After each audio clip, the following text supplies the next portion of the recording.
రాష్ట్రంలోని అన్నదాతల సంక్షేమమే లక్ష్యంగా కూటమి ప్రభుత్వం పలు కార్యక్రమాలు చేపడుతోందని టీడీపీ మండల కన్వీనర్ పోట్ల గోవింద్ తెలిపారు.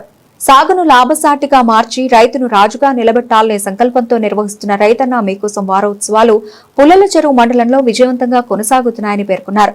మార్కాపురం జిల్లా పుల్లల చెరువు మండలంలోని ఐటీవరం గ్రామంలో నిర్వహించిన కార్యక్రమంలో ప్రజాప్రతినిధులు అధికారుల సమన్వయంతో పాల్గొని ఇంటింటికి వెళ్లి ప్రభుత్వ పథకాలపై అవగాహన కల్పించారు.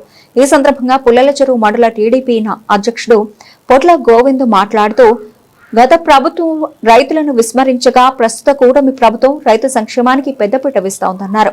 ముఖ్యంగా అన్నదాత సుఖీభావ పథకం ద్వారా ఒకే ఏడాదిలో 3 విడతలుగా కలిపి ప్రతి రైతుకు 20,000 రూపాయల ఆర్థిక సహాయం అందజేస్తున్నామని తెలిపారు. ఈ మొత్తం నేరుగా రైతుల బ్యాంకు ఖాతాల్లో జమ కావడం వల్ల విత్తనాలు, ఎరువుల కొనుగోలుకు పెట్టుబడి భారాన్ని తగ్గిస్తుందని అన్నారు. కేవలం పథకాలను ప్రకటించడమే కాకుండా అవి క్షేత్రస్థాయిలో రైతులకు ఎంత మేరకు అందుతున్నాయో తెలుసుకోవడమే ఈ వారోత్సవాల ముఖ్య ఉద్దేశమని గోవింద్ పేర్కొన్నారు. ఐటీవరం గ్రామంలో ఇంటింటికి తిరుగుతూ ప్రభుత్వం చేస్తున్న సంక్షేమ కార్యక్రమాలను వివరించే కరపత్రాలను పంపిణీ చేశారు. అలాగే రైతులు ఎదుర్కొంటున్న స్థానిక సమస్యలను అడిగి తెలుసుకున్నారు. ఈ కార్యక్రమంలో గ్రామ పార్టీ అధ్యక్షుడు మారాసు నాసరయ్య, మిల్లు వెంకటేశ్వర్లు, ఎస్ రాముడు, డి యోగయ్య, ఎస్ సుబ్బారాయుడు, స్వర్ణ గ్రామ సచివాలయ సిబ్బంది, వ్యవసాయ శాఖ అధికారులు పాల్గొన్నారు.